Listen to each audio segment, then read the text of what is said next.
Okay, so as in the last video, we have discussed about the general introduction of the vaccines. So in today's video, we will be talking about the production of vaccines. Alright, how many methods are there of production of vaccine? So we'll be talking about those all three. So here I'm highlighting this first. Today, as we'll be discussing about the production of vaccine.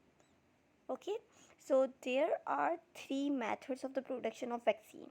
The first method which we are going to discuss about is live method, or which is also known as attenuated method. So wait, there are three methods. So wait, let me write it the names first. All right, first one is not with red, but I'm going to write with white so that I can highlight that. So first one is live, or which is also known as attenuated method. Attenuated vaccine. Alright, or we can write method as well. So first one is live or attenuated method. The second one is inactive vaccine. Inactive vaccine. Alright, so the third one is toxoid vaccine. Wait, third one is toxoid method or vaccine. Alright, it's the same. So I've written here. Now let me highlight this a little bit so that I can tell you. Alright, so first one which we have is the live or attenuated method, in which we will be using live pathogen. Alright, second method, as you can see, is inactive vaccine. So wait, let me highlight this as well. This is inactive vaccine. The third one which we have is the toxoid method. So wait, let me highlight this as well.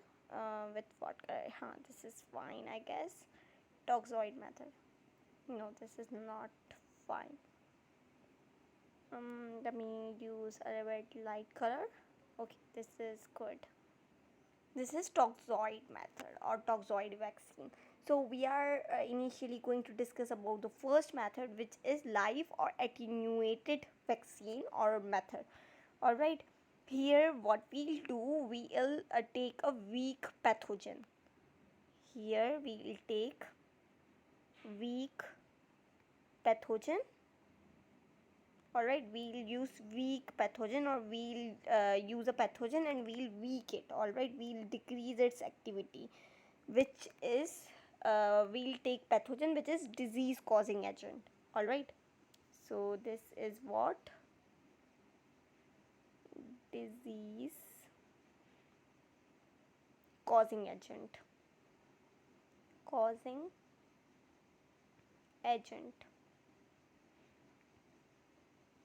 Alright, we have taken weak pathogen.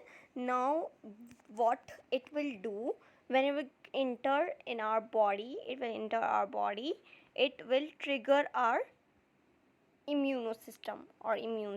Alright, it will trigger what? It will trigger immune system. Body's immune system, human's immune system. Immune system. Alright, by triggering immune system, what will happen? Wait, B lymphocytes. We know that the activation of T lymphocytes will happen. If T lymphocytes will be activated, then automatically B lymphocytes will be activated as well. Then these B lymphocytes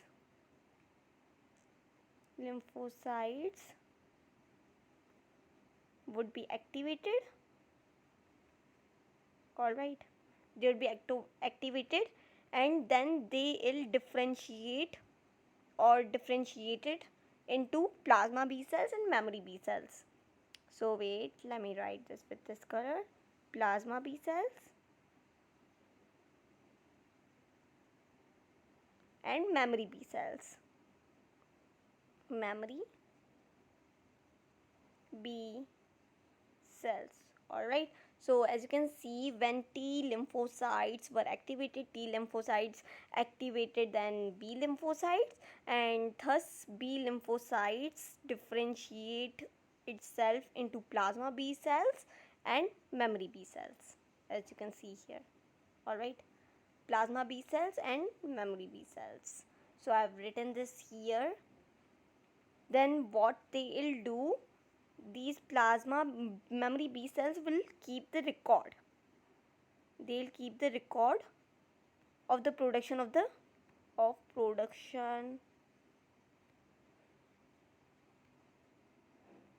antibodies. All right, antibodies. So that if in the future that same pathogen is entering in our body, so that without wasting any time, it can start producing the antibodies, and these plasma B cells will produce antibodies. Alright, antibodies, and they will be circulated to the body. Alright, circulated to the entire body, entire human body, by the help of circulatory system. Alright, so I have written this here and I have told you the whole theory. Now what examples it includes? It includes mumps, rubella German virus, and it includes OPV as well, which is oral polio vaccine. So let me write this here. What does it include?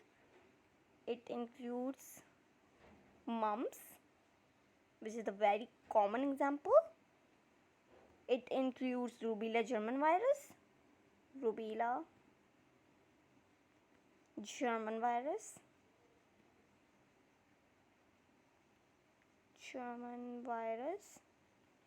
and it includes OPV, which is oral polio vaccine.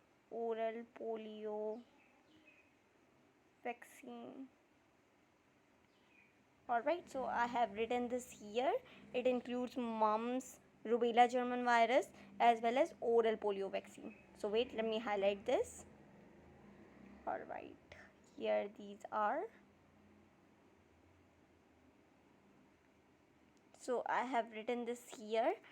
So we have discussed about our first method, which is live or attenuated vaccine, in which we will be using live pathogen. Alright, we will reduce its activity, which is disease causing agent. Whenever we enter our body, it will trigger our immune system, and by triggering the immune system, T lymphocytes will be activated. After activation of T lymphocytes, B lymphocytes would be automatically activated. After the T lymphocytes, after activation of B lymphocytes would be differentiated into two types of cells. Those are plasma B cells and memory B cells. Plasma B cells will start producing the antibodies against the pathogen which has been entered in the body, and memory B cells will keep the record of the production of antibodies, how these are produced, and they will keep the record of the pathogen which has been entered in the body. Alright, so that if in the future that same pathogen is entering to the body, so that it cannot waste its time, but instead start producing the antibodies against that particular or specific pathogen. Alright, after production of the antibodies, those antibodies would be circulated into the entire body. Alright, so now let's talk about how much doses it takes. Doses. Alright, so it takes, wait, the first live or attenuated